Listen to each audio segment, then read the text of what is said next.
قد كفاني علم ربي من سؤالي واختياري.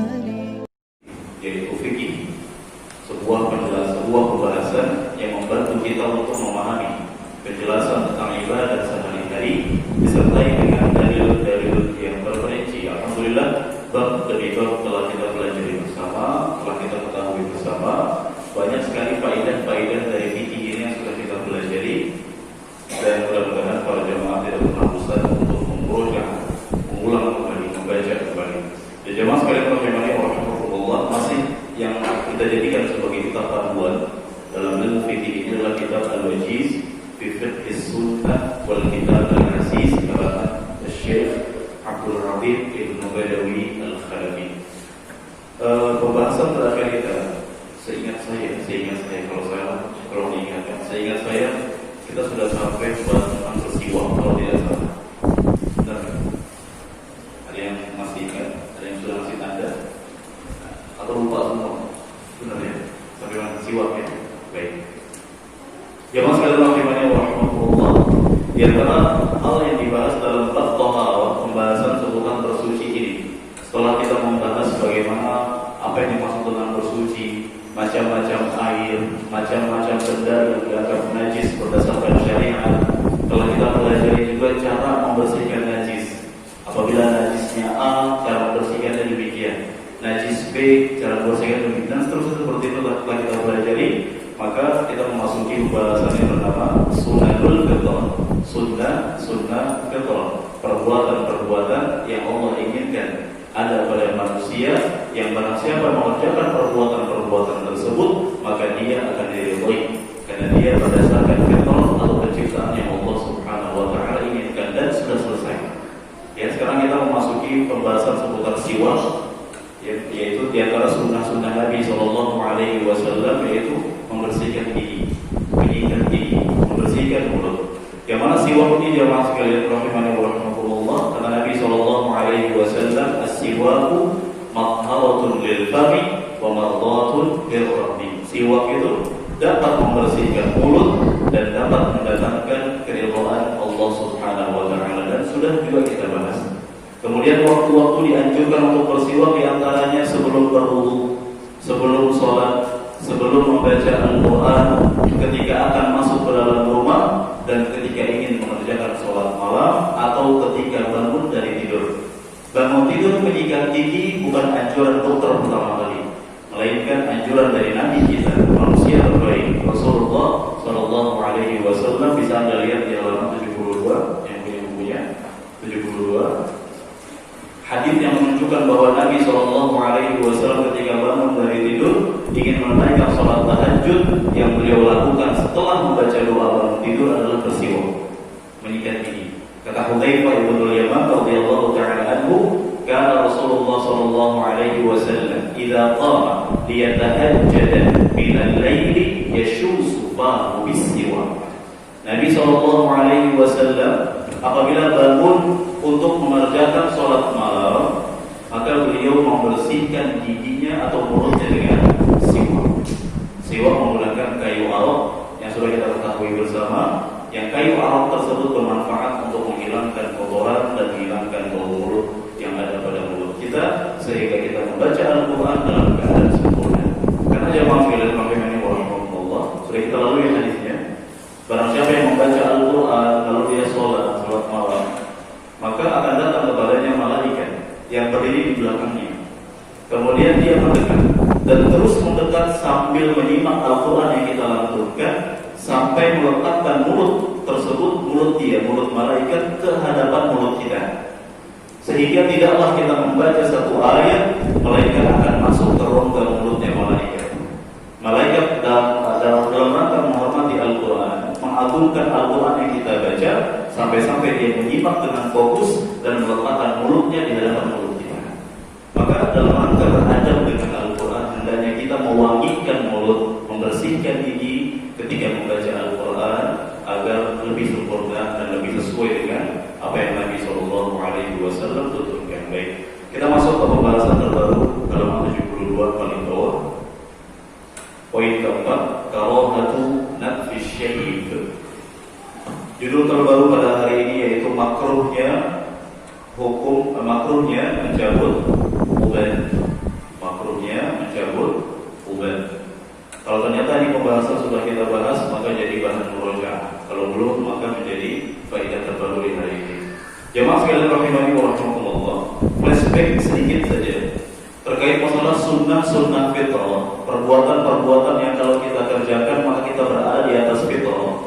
Ada beberapa perkara yang Allah wajibkan kepada kita yang berkaitan dengan masalah mencabut bulu yang ada pada tubuh kita. Di antaranya apa?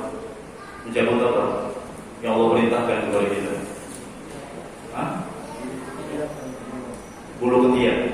Ya, Allah perintahkan kita untuk mencabut bulu ketiak. Kalau nggak bisa dicukur nggak masalah. Dan mencukur bulu kemaluan dan mencukur kumis. Nah, berkaitan masalah mencabut, cukur, penulis menambahkan faedah dalam pembahasan sunnah fitrah ini dengan pembahasan seputar hukum mencabut uban. Dan langsung oleh penulis disertakan hukumnya di sini dalam judul makruh. Apa makruh artinya? Makruh artinya dibenci. Makruh artinya dibenci. Dibencinya mencabut uban, itu maksud penulis. Syekh Abdul Aziz Ibnu Badawi Al-Khalafi. Jemaah sekalian rahimani wa rahimakumullah. Sebelum saya baca hadisnya, ketahuilah Allah Subhanahu wa taala menciptakan manusia dengan sebenar-benar atau sesempurna-sempurnanya penciptaan. Tidak ada yang cacat, tidak ada aib dalam penciptaan yang Allah ciptakan pada manusia. Ya Allah Subhanahu wa taala firmankan, "Wa fi anfusikum afala tubsirun?" Dan pada diri kalian, pada tubuh kalian, tidakkah kalian mau mengambil pelajaran? Dalam ayat yang lain, di surat At-Tin, "Laqad khalaqnal insana fi ahsani taqwim." Sungguh kami telah ciptakan manusia dengan sesempurna-sempurnanya penciptaan. Artinya apa? Allah Subhanahu wa taala menciptakan manusia dalam keadaan sempurna, tidak ada yang cacat. Termasuk Allah ciptakan bayi bentuknya seperti ini. Allah ciptakan orang ketika beranjak dewasa bentuknya seperti ini. Lalu Allah Subhanahu wa taala takdirkan dalam penciptaan orang tua ketika sudah mulai menua, tumbuhlah uban-uban pada rambutnya, dan itu pun bukan merupakan aib dalam penciptaan yang Allah berikan kepada kita. Bukan merupakan cacat. Tidak ada yang perlu kita tutup-tutupi sebenarnya. Tidak ada yang perlu kita jadikan bahan sehingga kita jadi malu. Tidak ada dalam sifat-sifat yang Allah berikan kepada kita yang membuat kita malu. Karena fisik dan lain sebagainya tidak perlu malu. Kenapa tidak perlu malu? Karena Allah yang menciptakan kita dan Allah Al-Musawwir. Apa Al-Musawwir? Apa Al-Musawwir? Allah punya nama Al-Musawwir. Apa? Ada yang tahu? Masya Allah. Kalau aplikasi yang orang suka joget-joget tahu, TikTok tahu ya. Sebagian orang lebih tahu TikTok daripada nama-nama Allah dan sifat-sifatnya jemaah sekalian. Apa Al-Musawwir? Yang maha memberikan rupa. Al-Musawwir. Allah juga Al-Khaliq. Apa Al-Khaliq? Yang maha apa jemaah? Masya Allah ya. Akhirnya ada majlis tauhid ya. Nama Allah Asmaul Husna. Apa Al-Khaliq apa? Yang maha menciptakan. Allah Subhanahu wa taala Musawwir, yang memberikan kita rupa seperti itu. Ya sudah, kita tidak perlu protes. Semua yang Allah ciptakan, bentuk rupa yang Allah ciptakan kepada kita semuanya sempurna, termasuk uban. Tidak perlu malu. Namun, jemaah sekalian rahimani wa rahimakumullah, terkadang sebagian orang merasa ketika tubuhnya uban di rambut-rambutnya itu dia terganggu, baik malu atau dengan alasan lebih gatal, perih dan lain sebagainya. Tetap apapun alasannya, dia diperkenankan untuk mencabut uban. Nah, kemudian ketika ternyata uban itu mengganggu misalnya, namun tidak boleh untuk dicabut, lalu apa alasan dalam Islam kita dilarang untuk mencabut uban? Kita baca hadisnya di halaman 73. Yang punya bukunya lihat halaman 73 paling atas. An Amr ibn Shu'aib an abihi an jaddihi. Dari Amr ibn Shu'aib, dari bapaknya, dari kakeknya. Berarti Amr ibn Shu'aib ini seorang tabi'in, ya, yang dia memiliki kakek, yang mana kakeknya itu seorang sahabat, bertemu langsung dengan Rasulullah SAW.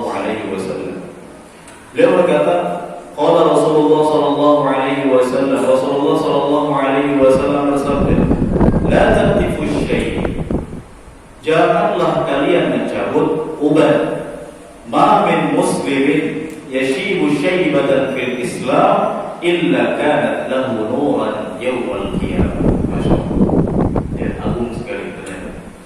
Kata Nabi sallallahu alaihi wasallam, tidaklah seorang muslim memiliki uban meskipun sehelai dalam Islam, melainkan uban tersebut akan menjadi cahaya baginya pada hari kiamat. Masya Allah. Oleh karena itu orang-orang yang malu karena ubannya, untuk apa mereka malu ketika setelah mendengar hadis ini?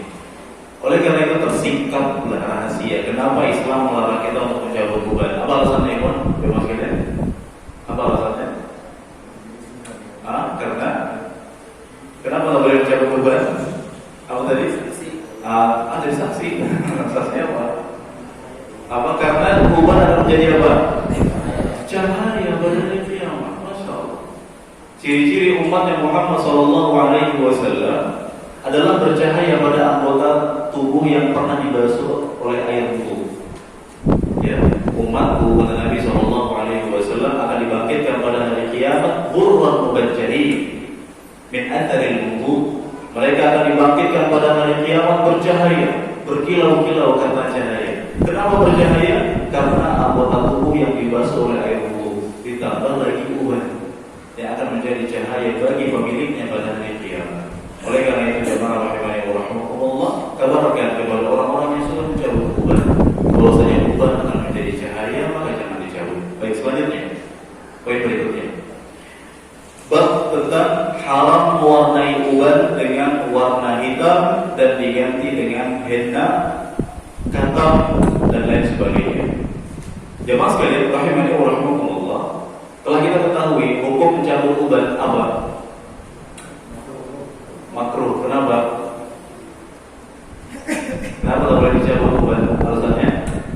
Karena uban akan menjadi cahaya pada hari kiamat. Baik. Nah, ketika uban gak boleh dicabut, bukan berarti kita gak boleh merubah penampilan. Sangat boleh. Di antara hal yang dibolehkan bagi kita yang beruban adalah mewarnainya. Namun, mewarnainya tidak boleh dengan warna hitam. Dan Nabi Shallallahu Alaihi Wasallam, saya akan bacakan hadisnya kepada jemaah sekalian. Nabi Shallallahu Alaihi Wasallam memerintahkan kita untuk mewarnai rambut dengan warna-warna rambut yang berasal dari tumbuhan yang bernama henna dan katam. Hadisnya An Abi Dzar radhiyallahu taala anhu, dari sahabat yang mulia yaitu Abu Dzar, semoga Allah meridainya. Beliau berkata, qala Rasulullah sallallahu alaihi wasallam, Rasulullah sallallahu alaihi wasallam bersabda, inna ahsana ma ghayyartum bihi syai' al-hinna wal katam.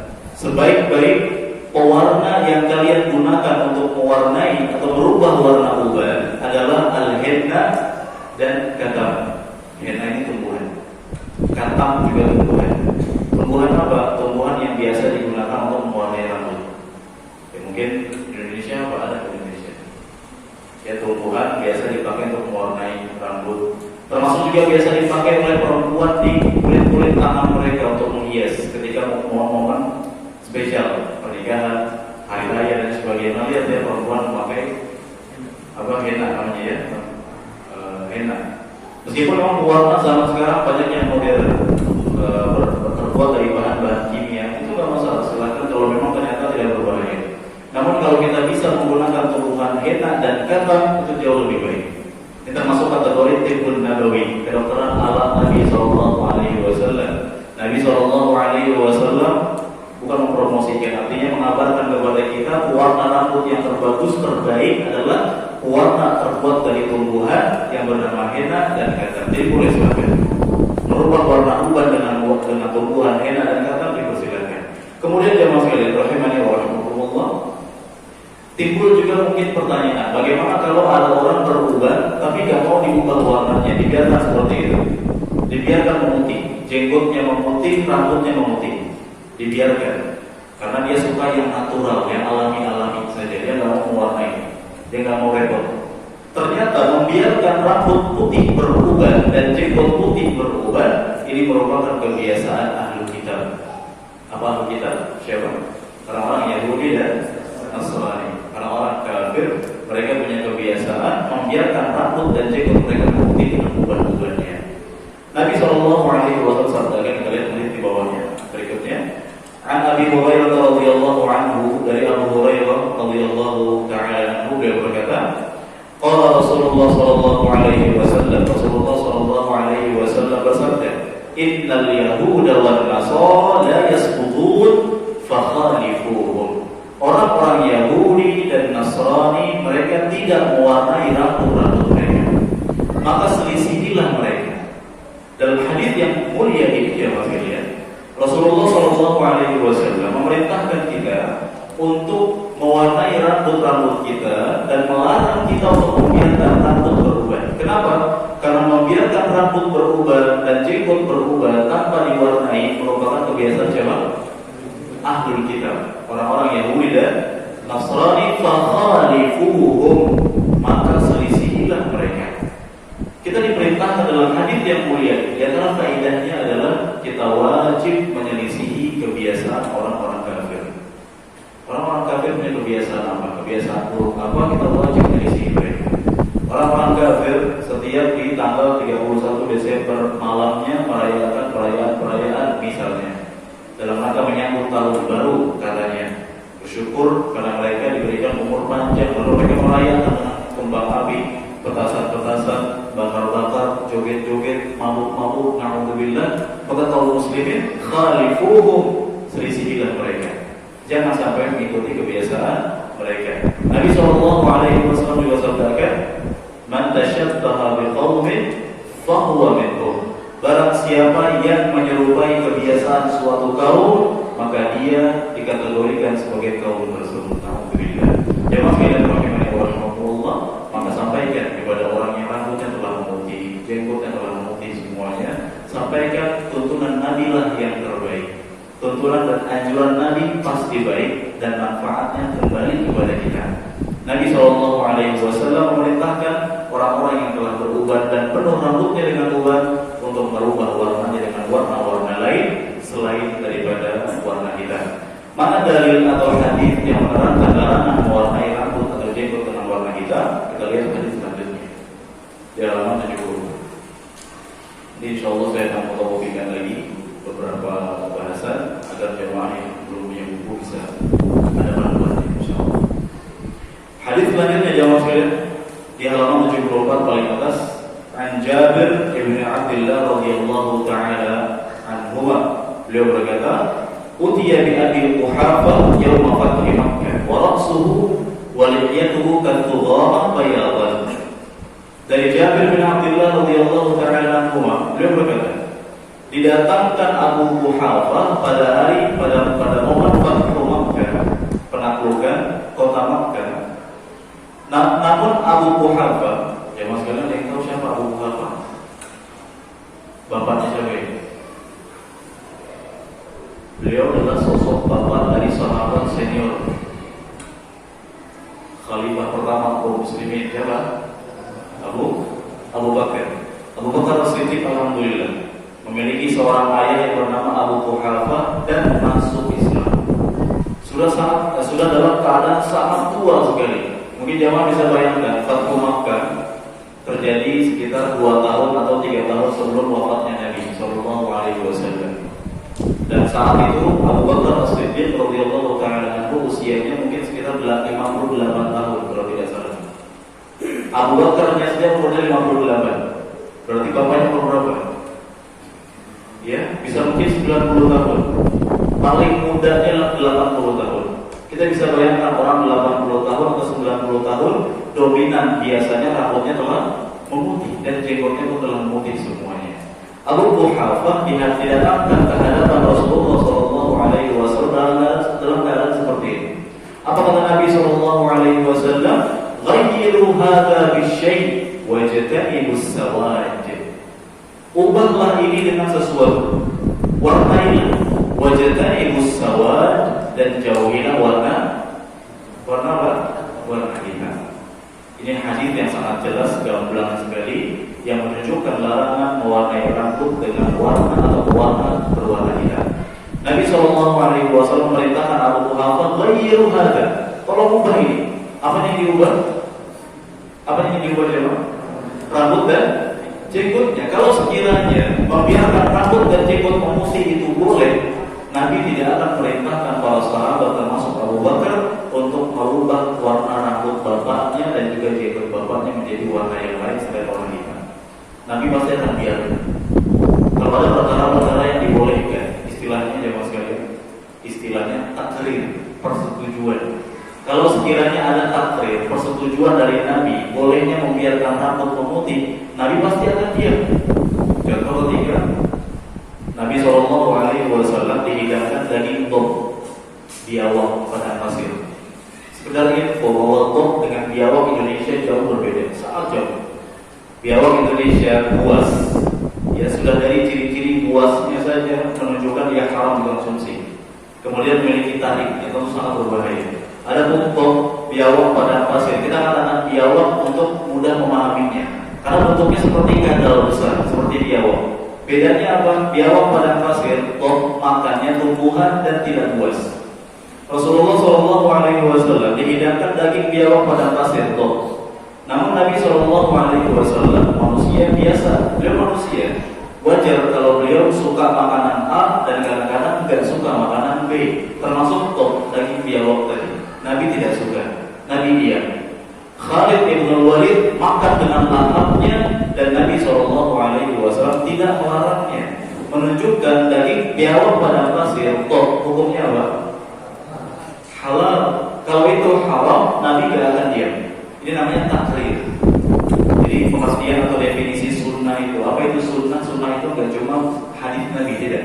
Definisi sunnah itu perkataan, perbuatan, dan persetujuan dari Nabi SAW itu dinamakan sunnah. Termasuk ini, kalau sekiranya Nabi SAW mentakrir, menyetujui Abu Quhafah dengan uban-ubannya, maka Nabi SAW pasti diam. Namun faktanya Nabi tidak diam. Nabi SAW katakan, ghayru hadza bisyai', tolong ubah ini dengan apapun. Wajtanibus sawad, dan jauhilah oleh kalian warna hitam.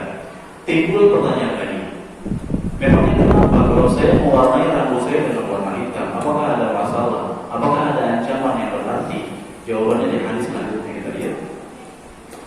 An Ibnu Abbas radhiyallahu ta'ala anhuma qala, dari Abdullah bin Abbas radhiyallahu ta'ala anhuma berkata, qala Rasulullah sallallahu alaihi wasallam, yakunu qaumun yakhtibuna fi akhir az-zaman bis-sawadi kahawasilil hamami. Bukan hammam ya, itu salah cetak itu, harusnya enggak ada tasydidnya, bisa dicoret hamam, bukan hammam.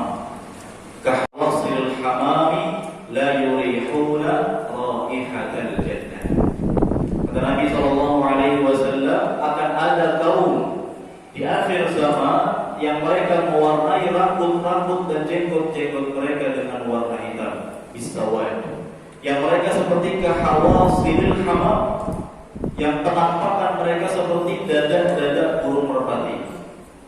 Jemaah sekalian rahimani wa rahmatullah, orang yang berubah kalau diwarnai rambutnya dengan warna hitam, nanti kan rambutnya tumbuh lagi. Rambut ketika tumbuh kan gak mungkin hitam, pasti uban lagi yang tumbuh.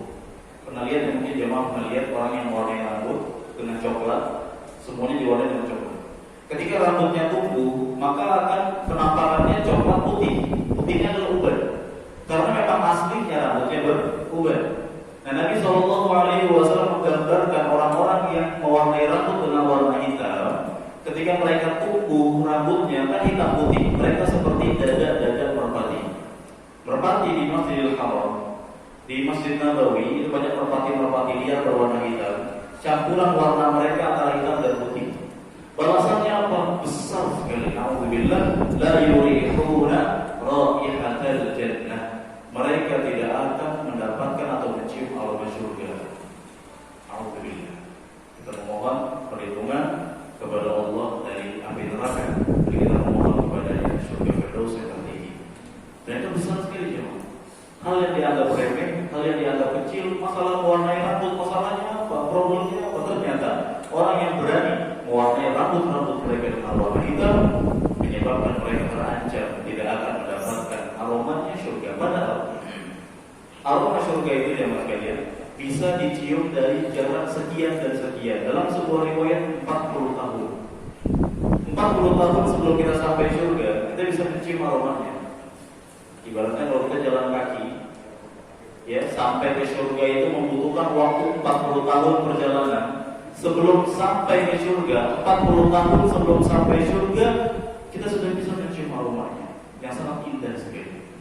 Namun orang-orang yang berani mewarnai rambut dan jenggot mereka dengan warna hitam, mereka terancam tidak bisa mencium aroma surga. Kalau mereka aromanya saja tidak dapat, apalagi surganya, ya lebih parah lagi. Mereka tidak akan bisa mendapatkan surga Allah Subhanahu wa Ta'ala. Maka jangan sekali-kali berani mewarnai rambut dengan warna hitam. Kalau ingin mewarnai rambut yang mendekati hitam, misalnya coklat kehitaman, boleh nggak masalah.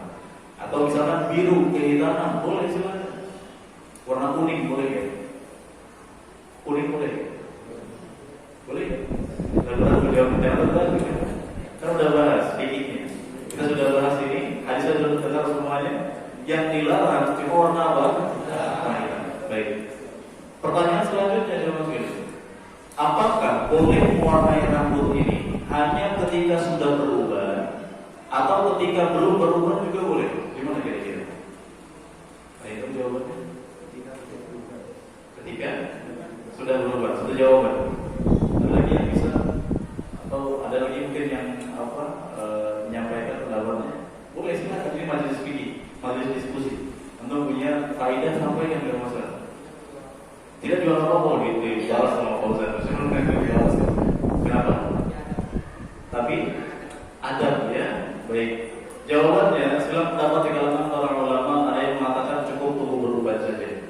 Tunggu berubat, barulah kemudian warnai rambut kita. Ulama yang kedua mengatakan boleh, silakan. Baik sudah berubah atau belum berubah, silakan boleh mewarnai. Dan yang insya Allah lebih tepat bahwasanya kita boleh mewarnai rambut meskipun kita belum berubah. Dan yang wajib untuk kita hindarkanlah warna hitam. Ada masalah adab, memang sebagian anak-anak muda yang mereka punya kebiasaan merusak di muka bumi, nongkrong-nongkrong di pinggir jalan, mabuk-mabukan misalnya. Mereka punya kebiasaan tidak hanya berbuat onar, namun juga mereka punya ciri-ciri khas, yaitu mewarnai rambut-rambut mereka. Ketika ternyata ada warna-warna rambut yang menyerupai kebiasaan mereka, yang kalau kita pakai kita akan dituduh bagian dari mereka, maka hindari. Ya misalnya ada warna pelangi, merah, kuning, hijau, biru. Hukum asalnya boleh ya? Boleh. Namun ternyata merah, kuning, hijau, biru atau pelangi itu merupakan simbol khusus, simbol yang dipakai oleh beberapa kaum yang terlaknat di muka bumi. Siapa? LGBT. Orang-orang yang mereka ya suka punya kebiasaan seperti itu. Saya nggak panjangkan itu di hapus di Facebook. Mereka punya kebiasaan seperti itu, suka dengan sesama jenis. Mereka punya simbol khusus itu warna pelangi. Nauzubillah. Kalau kita pakai itu, kita akan dituduh bagian dari mereka, maka jangan. Cukup warna-warna yang biasa-biasa saja, warna coklat atau kuning dan lain sebagainya. Baik, selesailah sudah pembahasan seputar uban dan apa yang harus kita lakukan terhadap uban. Semoga bisa dipahami dengan baik dan benar. Jika ada pertanyaan silakan. Kalau ada, sebelum kita bisa jawab bisa.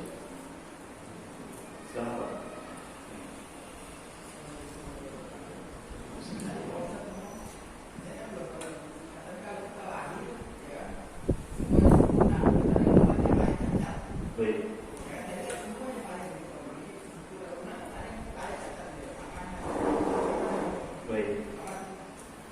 Saya katakan bahwa manusia diciptakan sempurna. Lalu bagaimana ketika ada orang yang lahir dalam keadaan cacat? Ya, kita katakan tetap ciptaan Allah Subhanahu wa Ta'ala semuanya sempurna. Dan Allah Subhanahu wa Ta'ala dia benar sempurna. Yang kedua, Allah Subhanahu wa Ta'ala menciptakan sesuatu dan mengerjakan sesuatu serta menentukan sesuatu berdasarkan kebijaksanaan dan keadilan. Ya, Allah itu adil, Allah itu bijaksana. Alaihissallahu bi'ahkamil hakimin. Bukankah Allah maha bijaksana? Wala yadhlimu rabbuka ahada. Allah tidak akan menzalimi hambanya seorang pun. Artinya apa? Kalau kita katakan itu cacat, kekurangan, secara tidak langsung kita katakan penciptaan Allah ada yang kurang. Itu na'udzubillah. Lalu apa manfaat, apa faedah Allah menciptakan sebagian hambanya dalam kondisi kekurangan Subhanahu wa taala akan memberikan ujian kepada semua hamba-hambanya. Barang siapa yang berhasil menempuh ujian tersebut, dia akan berhasil mendapatkan surganya Allah. Ya, Allah Subhanahu wa taala firman, Alif Lam Mim, ahasiban nas an yutraku an yaqulu amanna wa hum la yuftanun. Apakah manusia mengira ketika mereka mengatakan kami beriman, lalu mereka tidak diberikan ujian? Mereka pasti akan diberikan ujian. Dalam ayat yang lain, wala nabluwannakum bisyai'in minal khawf wal ju' wa naqsin minal amwal wal anfus wath thamarat. Dan sungguh benar-benar kami akan berikan ujian kepada kalian berupa al-khawf, kekhawatiran, al-ju' rasa lapar, naqsin minal amwal, kekurangan harta, wal anfus, meninggalnya sebagian saudara kita, kekurangan jiwa, wath thamarat, dan kurangnya buah-buahan, dan seterusnya. Ujian dari Allah. Ya Allah, adanya ujian agar meninggikan derajat hambanya atau menghinakannya. Kalau hamba itu beriman, dikasih ujian, maka itu sebagai ajang penghapusan dosa. Kalau dia kafir, dikasih ujian, maka itu azab, siksaan dari Allah di dunia sebelum di akhirat. Paham tak ya? Jadi tetap ciptaan Allah semuanya sempurna, tidak ada yang tidak sempurna. Baik, Waalaikumsalam.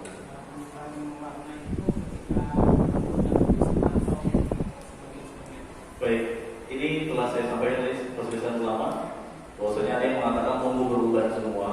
Pendapat yang kedua mengatakan tidak mesti. Ya, karena di sini Nabi SAW memerintahkan para sahabat untuk mewarnai rambut-rambut mereka, sedangkan Nabi sendiri ketika wafat ubatnya terhitung jari, sekitar beberapa helai saja, 3 atau 4 helai atau 5 helai. Nabi SAW umur 63 wafatnya, tapi ubatnya beberapa helai. Artinya tentu Nabi SAW pastinya akan mengabarkan kepada para sahabat kalau sekiranya mewarnai rambut itu beruban. Namun Nabi SAW dengan kondisi ubat yang cuma beberapa helai memerintahkan sahabat untuk menyelisih kebiasaan orang kafir. Takhirul bayan an waqtul hajah la yajuz. Mengakhirkan penjelasan padahal manusia butuh penjelasan saat itu enggak boleh bagi Nabi SAW. Maka insyaallah boleh-boleh saja mewarnai rambut meskipun belum berubah atau baru berubah setengahnya. Jadi silakan. Bisa jam berapa bisa? Saya teruskan pembahasan hari ini.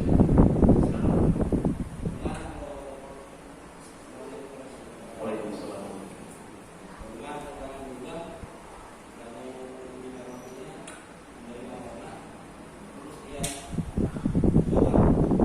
Cukur, tapi nggak diwarnai ya. Dia mencukur aja gitu ya. Boleh-boleh saja, karena larangannya adalah membiarkan rambut berwarna putih.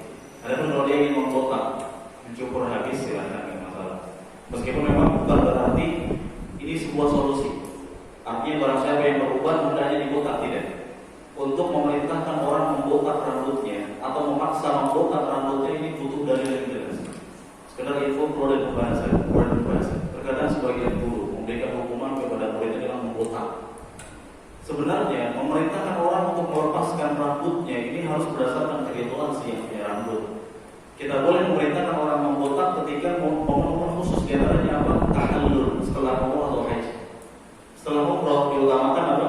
Botak. Kata Nabi SAW, rahimallahul muhalliqin, rahimallahul muhalliqin, rahimallahul muhalliqin. Semoga Allah merahmati orang yang membotak ketika setelah umrah atau haji. Semoga Allah merahmati orang yang membotak sampai 3 kali.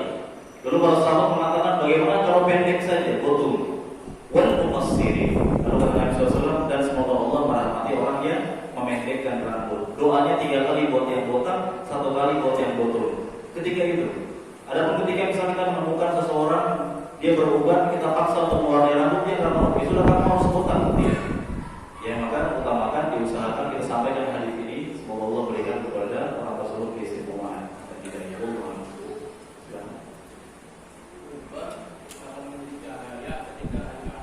Iya. Ketika kita sudah diwarnai, terus meninggal dunia, apakah masih jadi cahaya? Baik, tetap dia sebagai ubat dan dia akan bercahaya.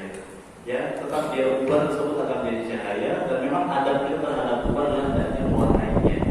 Ya, bukan dalam rangka menutupi ubat tidak, justru memuliakan ubat seperti itu. Ya, Allah. Yang lain? Lagi Pak.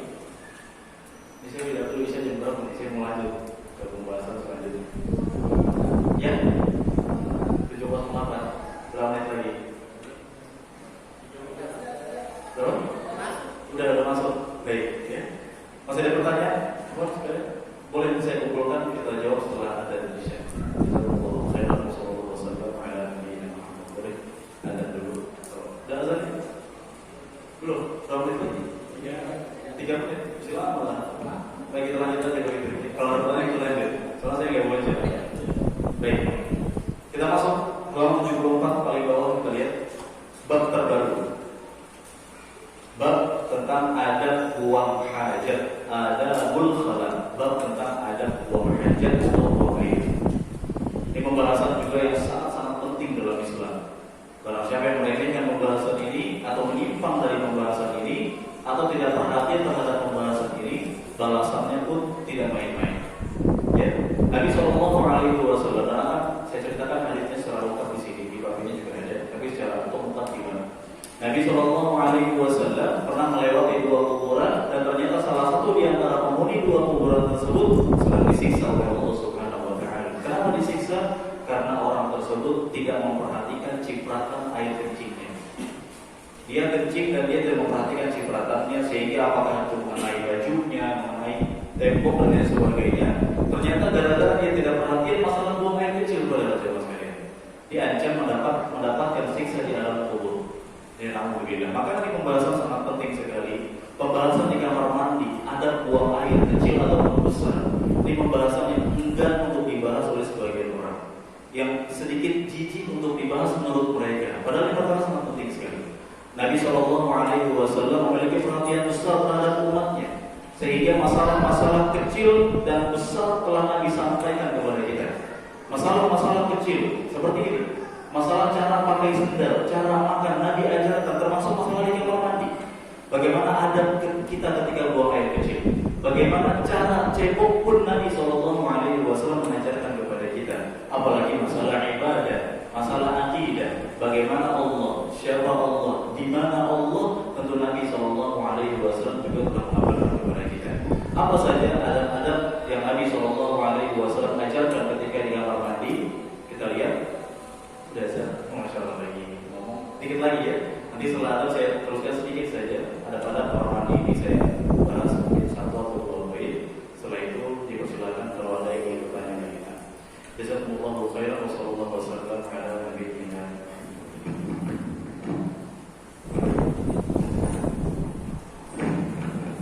Kita lanjut sedikit.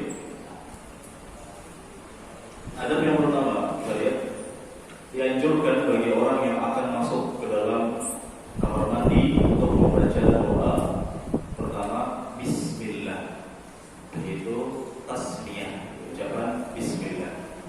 Jangan sekalian kalau kita mendengar istilah tasmiyah, tasmiyah itu artinya Bismillah aja, tidak ditambahkan dengan Ar-Rahman Ar-Rahim. Tapi kalau kita mendengar ucapan basmalah, nah basmalah itu artinya Bismillahirrahmanirrahim. Beda kan ya? Jadi antara tasmiyah dengan basmalah. Kemarin dibeli tasmiyah, Nabi tasmiyah, berarti ucapan Bismillah. Sebelum baca Quran, bacalah ta'awudz dan basmalah. Apa basmalah?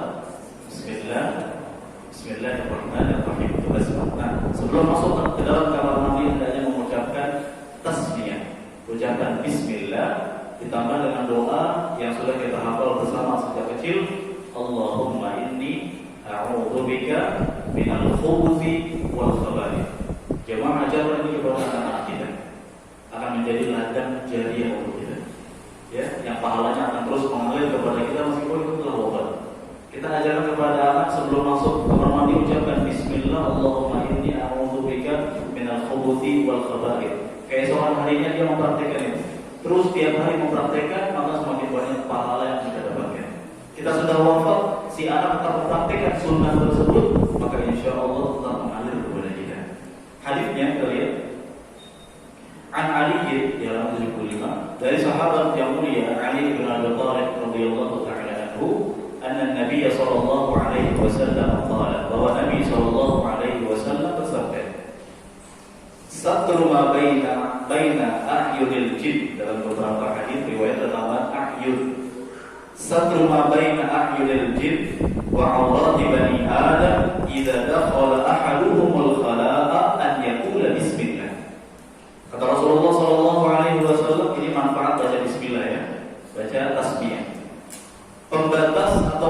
halang antara jin atau mata-mata para jin dan aurat anak Adam apabila mereka masuk ke dalam kamar mandi adalah ucapan bismillah.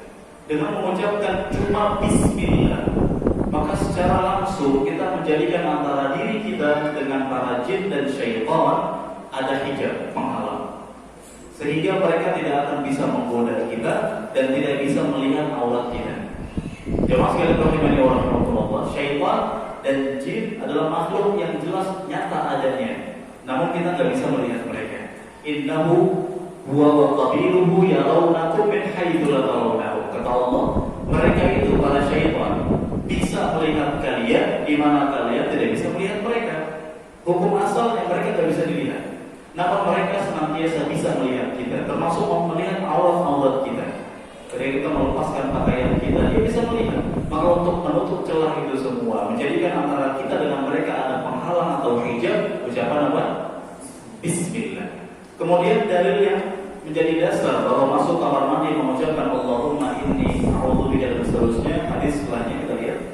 Hadis Anas bin Malik radhiyallahu taala anhu yang beliau berkata, kana Rasulullah sallallahu alaihi wasallam idza dakhala al-khala'a qala Allahumma inni a'udzubika minal khubuthi wal khaba'ith. Kata Anas bin Malik, Nabi sallallahu alaihi wasallam apabila masuk ke dalam kamar mandi, beliau mengucapkan Allahumma inni a'udzubika minal khubuthi wal khaba'ith. Ya Allah, sesungguhnya aku memohon perlindungan kepadamu dari al-khubuth.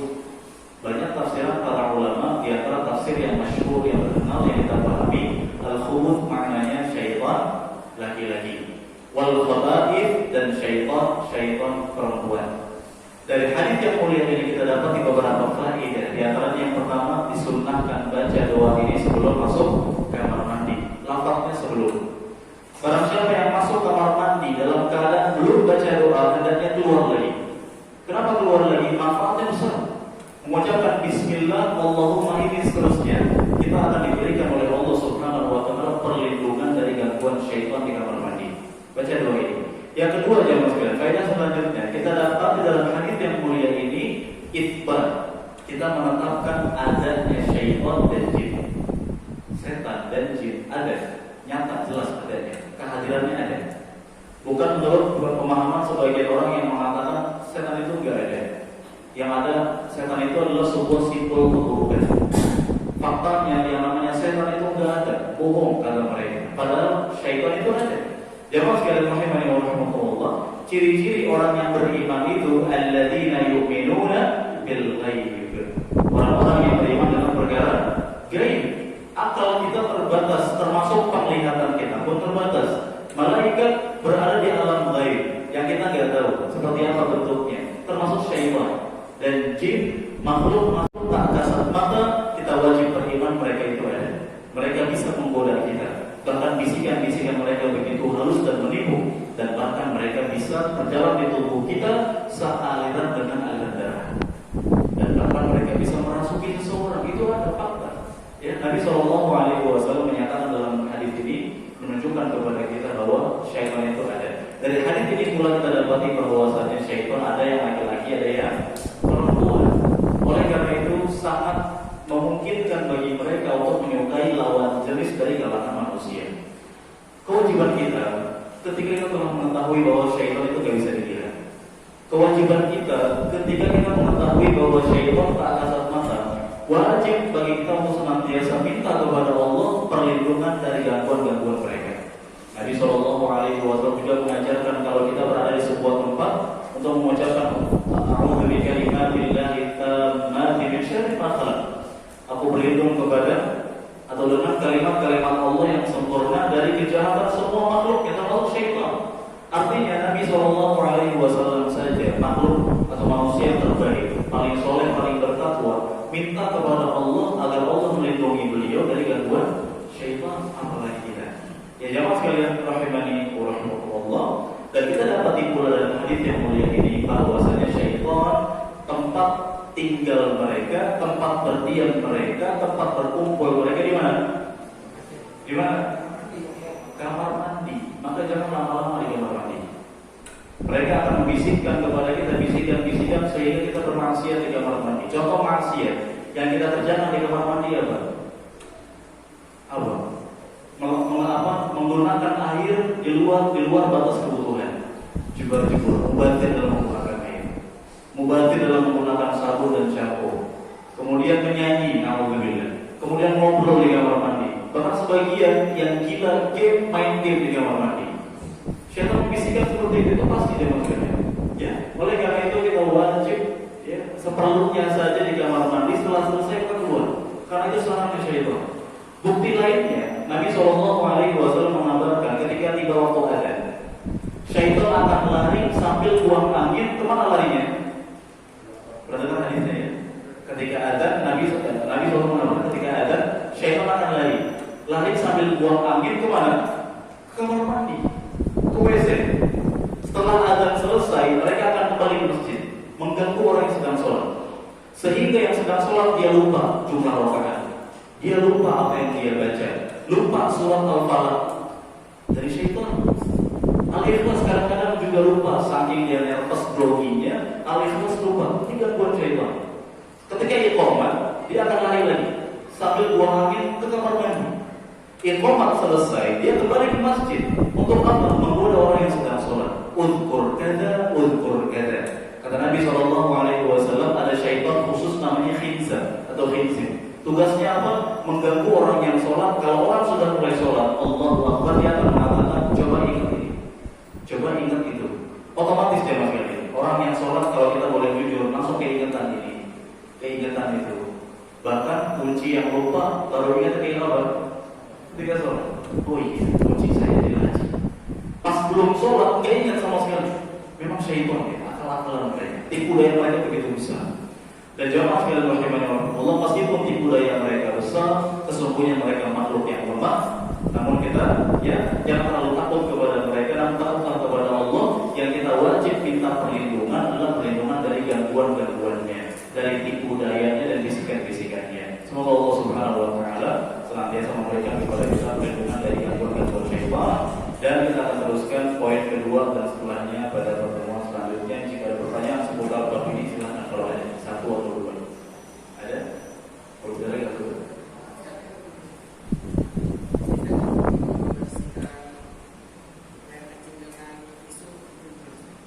Hukum bersuci dengan tisu boleh nggak? Boleh nggak? Hukum asal yang bersuci dengan air. Atau Nabi SAW meminta kepada Abdullah bin Mas'ud untuk membawakan 3 buah batu yang bersih. Kalau air tidak ada, maka dengan batu yang bersih. Dan tidak boleh menggunakan kotoran yang sudah membatu, seperti kita bahas. Kalau ternyata tidak ada apapun kecuali tisu, di beberapa kamar mandi modern dengan seperti itu, dengan tisu, maka la yukallifullahu nafsan illa wus'aha. Allah tidak akan membebani seorang jiwa melainkan berdasarkan kemampuannya. Fattaqullaha mastata'tum. Bertakwalah kepada Allah semampu kalian. Mampu dengan tisu, dengan tisu. Yang tidak boleh adalah enggak cebok sama sekali. Itu yang haram. Ancaman menimpa orang yang tidak bersuci ketika selesai buang air, bahwasanya ditakutkan sisa-sisa air kencingnya akan menempel kepada pakaiannya, dan pakaian yang terkena najis tersebut menyebabkan sholatnya tidak sah. Dan dia ditakutkan dia termasuk dalam orang-orang yang mendapatkan ancaman siksaan di dalam kuburnya. Alhamdulillah. Allah a'lam. Lagi satu lagi terakhir kalau ada. Jika ada ya. Nah. Iya. Iya. Dari beberapa tahun. Sudah. Beberapa tahun. Iya. Sudah gimana? Apa? Buang air langsung sendok. Baik, sejak lahir sudah kita rincikan di pembahasan benda-benda yang dianggap najis. Kalau bayinya masih menyusui dan dia laki-laki, maka percikan saja. Menunjukkan air kencing manusia itu najis meskipun sejak lahir. Kalau bayinya laki-laki, dia kencing di pangkuan kita, cukup ambil air percikan, diratakan, percik. Kalau bayinya perempuan, meskipun masih menyusui, maka status kencingnya sama seperti kencing orang dewasa, harus disiram. Dia disiram. Minimal basahkan area yang terkena najis tersebut. Ini menunjukkan bahwasanya air kencing manusia, baik baru lahir maupun sudah dewasa, baik yang nabi maupun yang bukan nabi, yang soleh maupun yang tidak soleh, semuanya najis air kencingnya. Baik. Sekian dari saya. Terima kasih banyak.